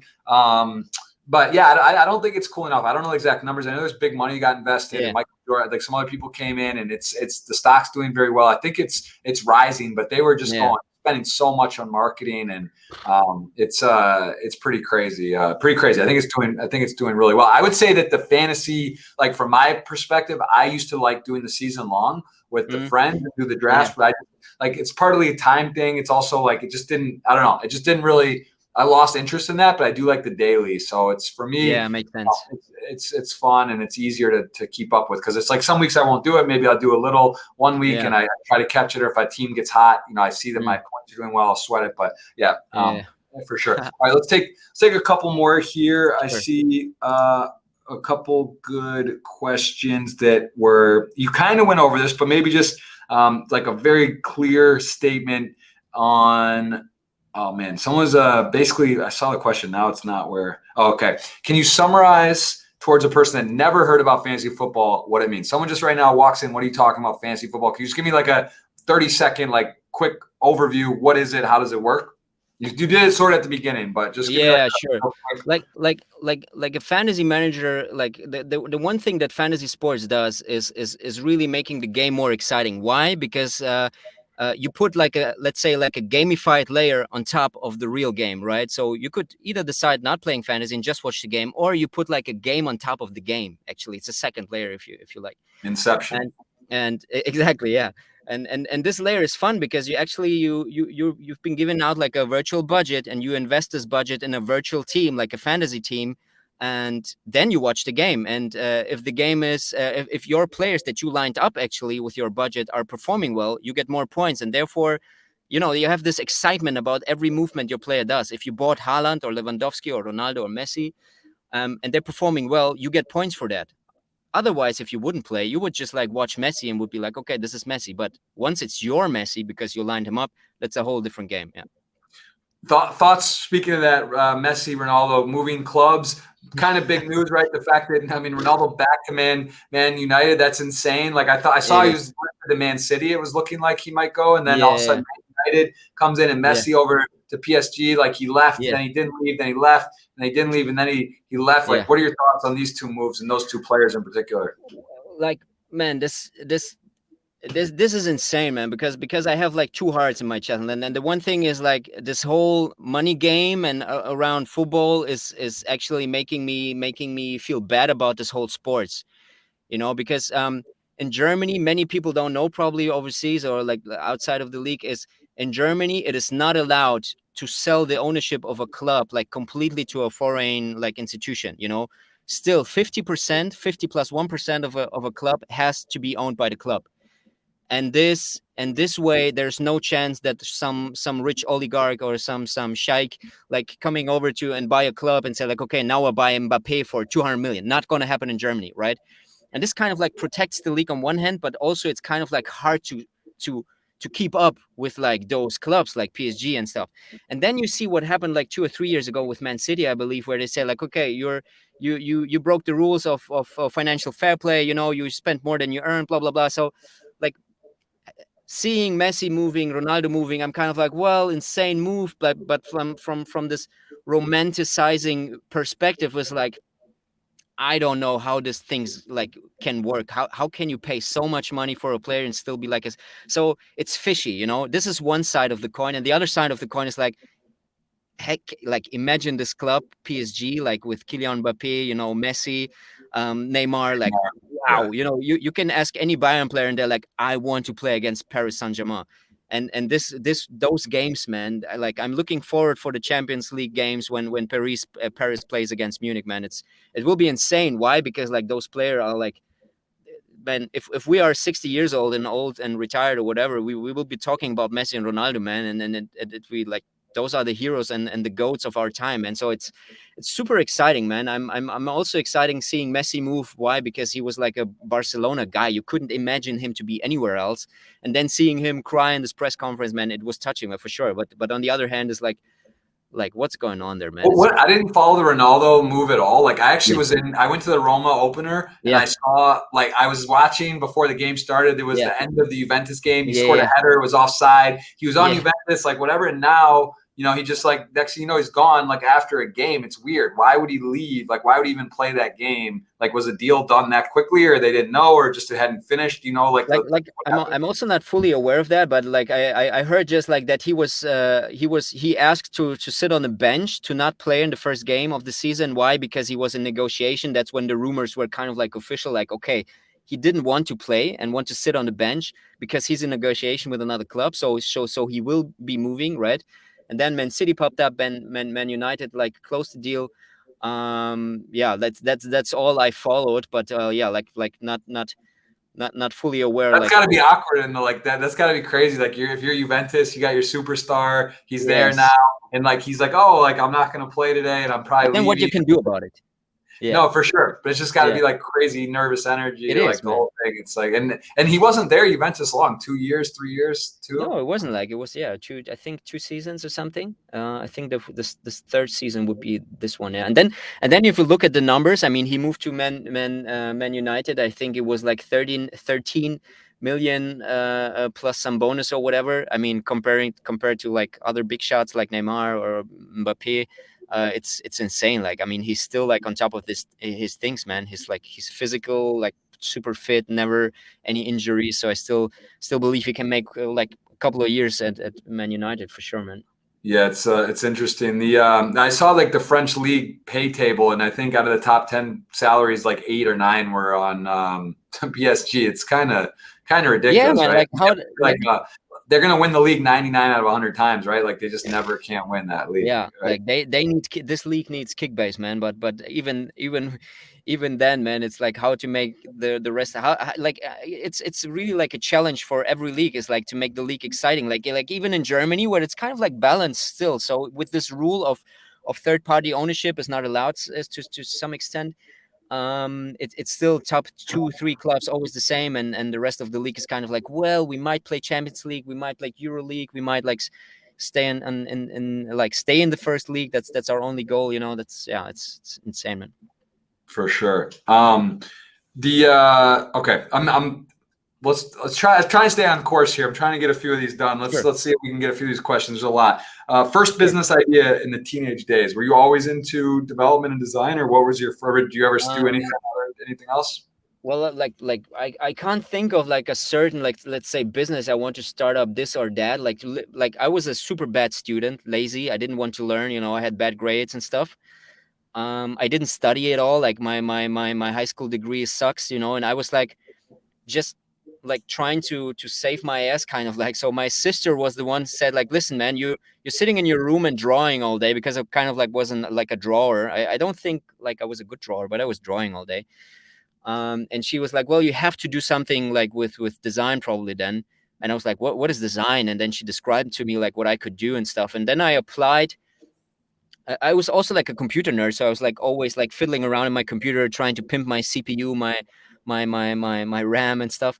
And so I applied. I think I sent out 20 application for being like an engineer kind of thing, so learning to code, and 1 application to design. And actually I got I got 20 companies saying no. So all the engineer companies said no to me, and this one design company said like, well, we don't like your grades, but like uh, come to our office, we have a conversation. And in that conversation I kind of like convinced them that I'm like willing to work, that I'm not a lazy person if it comes to like performing on the computer. This is what I like. So right. yeah, so I started off as a design student in this company, and it was like an apprenticeship. So for 3 years I've been going to school and to work, and this is how I learned the craft of like design. For sure. And what about, how has COVID been for you personally over these 18 months? I mean, I think with your sort of business genre, obviously, was it crazy when it happened for you though? Because for Kickbase, when the season, like the games were paused, were you thinking, wow, like what could happen, or like what's going to be the deal? And also a second auxiliary question, I just want to shoot everything at once. Does it work because it's seasonal? Do people pay for Kickbase during the season or all year? They pay like all year for sure, man. You definitely see a decline in subscriptions when the summer break kicks in, right? But then if you're not subscribed during the summer break, you also do not get the official licensed images of the player. So you just see like let's say like default images, like boxes. like placeholders. You're saying when the season starts back up. So if you do a year subscription, you get the full thing. If you come in only for the season, then you get like some stuff you pay. No, But you really can decide like if you want to have like a monthly subscription and pause it in the summer break. Some people do that. Some just like subscribe for a year, then they are like full year. You get like a reduction in price and so on. So it's also a good deal for you to close a yearly subscription.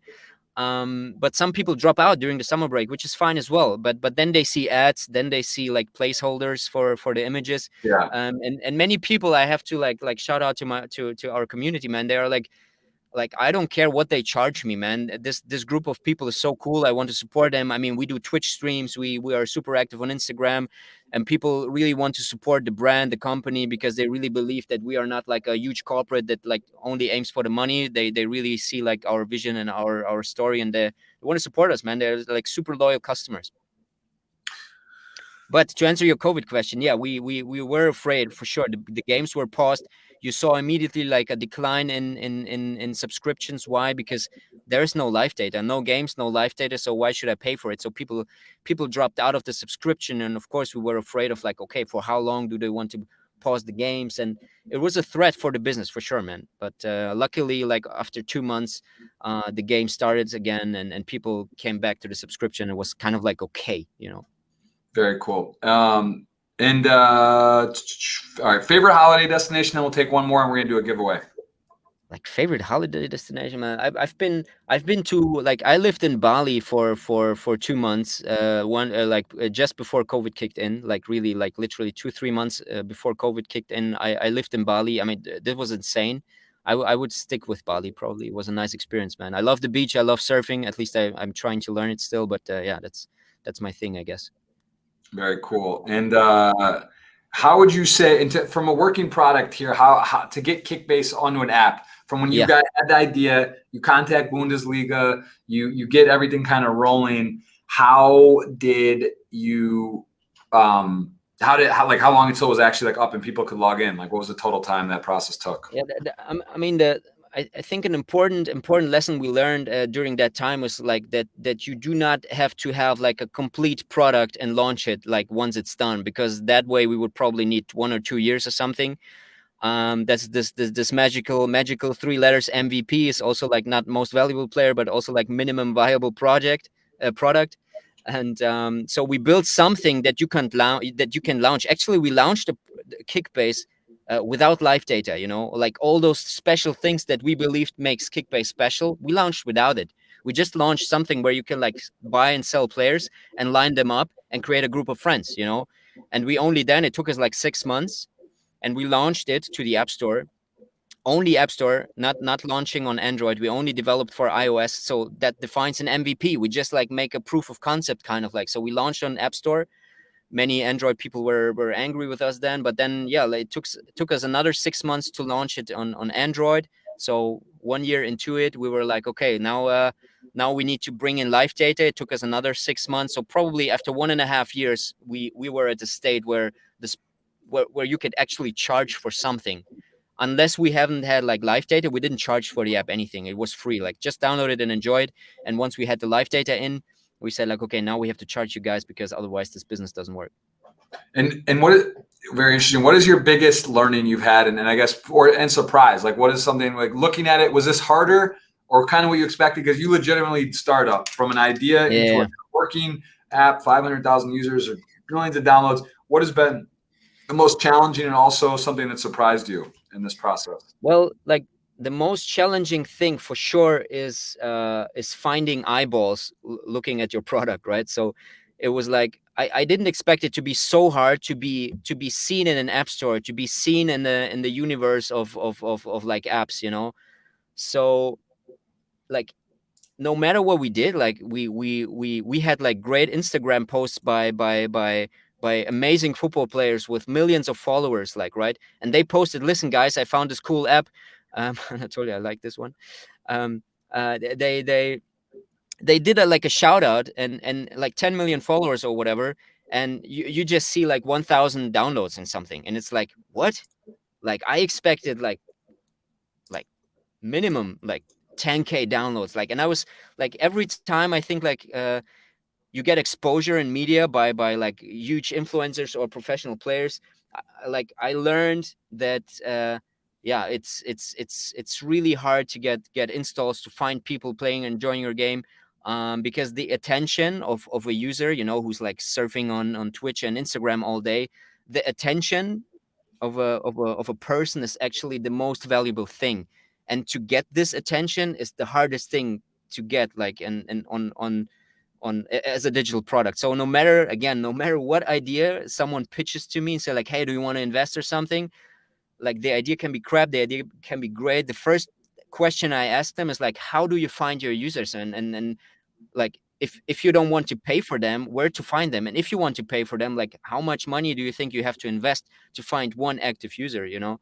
And this is like insanely hard, man, really Right. insanely Yeah. hard. So that's the biggest challenge, and also probably the biggest surprise, because I was like, hey, if your app is great, everything will like go automatically, like skyrocket automatically. Not gonna happen, man. It's really hard work. Yeah, it's the execution to get something viable product working and going. It Yeah, really is it's a feat. It's very yeah, cool. So for I sure. hope you clear some space for me, because I got a couple things I want to send you, show you, talk to you about, and hopefully, yeah. I mean, we should have some cool conversations coming up. Well, let's do this giveaway. Messi or Ronaldo? I just saw that question. I actually kind of touched on it, but like, if you all said and done, forget about whatever. You know, I've heard the argument. Yeah, what do you who do you say? Always CR7, you know, Cristiano. Very cool. Interesting. So yesterday, my guest, Too Crazy Arthur, he was talking about that he's fairly informed in the world, but he was saying that too because his argument was kind of like Messi was like born for soccer and like was naturally talented, which you know you could debate or not. And Ronaldo kind of apparently, you know, from what it seems like, he's really worked hard and sort of like his path from when he got into the pros to where he was and where he is now, his work ethic. And hey, he's first there, last one out, all that stuff. So I don't know. I mean, I'm not following that closely enough, and you know, even so, does it matter that much if they're that good and if someone's just naturally good? And I can't say Messi doesn't work hard. I don't think, but you know, anyway, yeah, it's a flip. I think it's pretty divided. So, it is, yeah. I don't know the reasons, but I go with Ronaldo like always. Like I'm not a huge fan of him as well, but like I'm like I admire him in a way of like like I can't imagine how hard it is to keep that level, and this is like deep respect, man. Like, yeah, it's impressive. These guys are, you know, they are at that level. Like really, what goes into it, the focus, the ups, the downs. They're under a microscope, right? They can't walk outside like, without being. I believe like with Messi, I have this feeling like that he's still like doing his work on the pitch, and then he's off the pitch. Nobody talks about him. Kind of like maybe I'm just like like I'm not seeing him on Instagram or whatever, but with Ronaldo, all with his ventures and all the stuff he does, you know, he's always like kind of like present and kind of like managed to stay kind of on like stay like true to himself, sort of like it's I saw Messi's doing the Eternity, the NFT project. I'm waiting for. I mean, this has gone mainstream with Steph Curry putting on the CryptoPunk and stuff, and or the Bored Ape Yacht Club. And I mean, it's just inevitable. These guys, I think, like Ronaldo and some of these others, they're just going to start diving into this space. Totally. It's just really going it's about quick. Time, well, yeah, let's do this retweet. I'm going to download this. 75 eligible people. We're going to screen for bots. We're going to pick a 109 ticket from Party, and we're going to thank you very much. And you tell me. No tweets found. Okay, so this is not working, I think. I wonder if this is a very cool giveaway tool that's not working at the moment. Actually, let me see if I think I hit the wrong thing, because this is a guy named DNP3. He created this. It's a really, it's interesting. You should take a look so at it scans, it's probably scanning all the retweets, right? And trying to pick randomly one winner, kind of like for your giveaway, right? Yeah, it screens it does it like kind of takes out bots and other stuff, but there's sometimes, I mean, it works almost every time, but I think I hit the wrong thing, and let's see if this works. If not, I'll just ask you to pick a number between 1 and 75, and let's see if this will work, and I'll let you tell me if it loads. All right, download. This should work. If it doesn't, I'm just going to ask you to click a number. Oh, look at that. This is it. Hey, technology's hard. This is one of the things, building an app, doing things that doesn't always work. I don't know why it isn't working. Execution, right? You pick a number between 1 and 73. All right. I'll have to go with my lucky number, which would be 18, man. Oh, perfect. So it's not too much counting. So let's just go from right here. So we got 1, 2, 3, 4, 5, 6, 7, 8, 9. I don't count 10, 11, 12, 13, 14, 15, 16, 17 under Kevin Hayes. This man right here, Juan Franco. All right. Well, actually, since he's winning, while I message him, you tell me, how do you handle success? Is it easy or stressful for you? How do I handle success, man?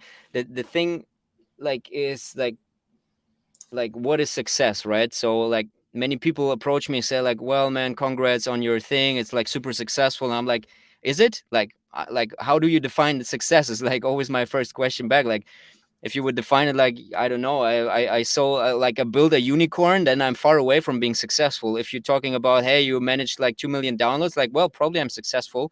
So I think I handle it like relaxed because I don't think I am successful. Kind of like um so I Right. always like, yeah, playing it low, you know. I don't worry about success. I like literally like trying to like build great things. So I think I manage it kind of like this way. So I don't know if this answers the question, but Very, very cool. What is there? I mean, so you have two big projects. As I'm going to yeah. send it right here on Twitch Live. Again, guys, you can download this on all the audio outlets as well as the YouTube VOD. It's going to go up here shortly. Really do appreciate that time. Do you have anything on the horizon? Is there any, I guess if you weren't doing these, there's two major things. So I don't know if you have really time to consider anything else. Was there anything like a sports agent or design art, like any? What would you be if you weren't doing what you were doing? What do you think you would be liking to do? Like if I have to yeah, if I like all the time I think about it, I definitely would be into um film creation. So I really like motion picture, like in terms of like holding camera, directing and stuff. So I always like been doing video editing and doing like I was into photography, so probably I would be like some video editor. I really like still into cameras and still into like great footage, great documentary. So I'll probably be something like this. But yeah, besides my two running business right now, I'm still like keeping an eye on the street and trying to figure out and try to like more and more also like to invest maybe in other projects, like just to be on the pulse of things. Like for example, right now I'm looking into like a fashion startup which I'm really interested in. They're trying to combine like fashion with NFTs and stuff, and I'm trying to learn new things there to keep my mind fresh and stuff. Yeah. Is that? But do you see pivoting, or you at some point like where? I mean, this seems like between the two, right? They keep you busy, and there's no time. It's not like it's an immediate sale or transition. So you see yourself here for a while. Yeah, for sure. Like I'm seeing myself there for a while for sure, because like right now we had like a new investor is dropping into Kickbase. Like he invested in Kickbase, and I'm super committed, you know, in still continuing the journey with Kickbase 100%. Very, very cool. And let me see. I think that's pretty much I'm just looking through a couple more questions. I think we've covered a lot. Do you have any? So there's a question: who's your favorite poker player? I don't remember if you play much poker. Do you play? Like, do you follow anything? Did you ever watch TV back in the days when there was people Like, playing? bro, I did, you know, and I have to admit, like, I was kind of like, you asked me 1 or 2 days ago, like, hey, you want to be on my podcast? I was like, yeah, of course, whatever, man. I've been following you for years, and I'm aware that you do like everything out there, like from Twitch to podcast to anything. And to be honest, I wasn't aware that you are so big in this game. I was like the moment I said yes, like maybe like yesterday, I was checking your Instagram again. I was like saying like, hey, let me check his podcast, and I was like, wait a minute. Like Phil Hellmuth, like he was my hero back in the days. I was like, when I started out poker, it was probably in my teens, when I was 16, 17 or something, when this whole online poker thing, like with Full Tilt Poker and all this like competitors like kicked in. I was playing multi-table, man. I installed myself some tool that could like tell me what player structures there is it like a calling station, is it a maniac and shit. Like I was like completely into it. I was reading books, I was following online poker for sure, man. And I think they called him the Brat, Phil Hellmuth, right? Yes, the Brat. And I was watching videos of him being a Brat, and I was like, oh man, this dude like sucks and is such a genius at the same time. So I've been following him a lot. I was following Daniel Negreanu, of course, a lot, and seeing them They when both, you're Yeah, they've Like, been on see, twice. I mean, I, Phil and I are on. So Phil, in this project I'm going to talk to you about afterward today, I yeah. want to talk about. We're doing something. We're literally on 15 investments together. So that's like, Oh, that's really? like a good friend of mine. He's a funny guy, man. He's a great guy, but he comes across as like a And wild guy. I He's like really the nice. moment I saw him, like, okay, he was literally the last guest, and I've been scrolling and I said, like, hold a minute, like, I know this guy. He's an actor, like Kevin Hart. What the fuck am I doing on this podcast, man? I was Yeah.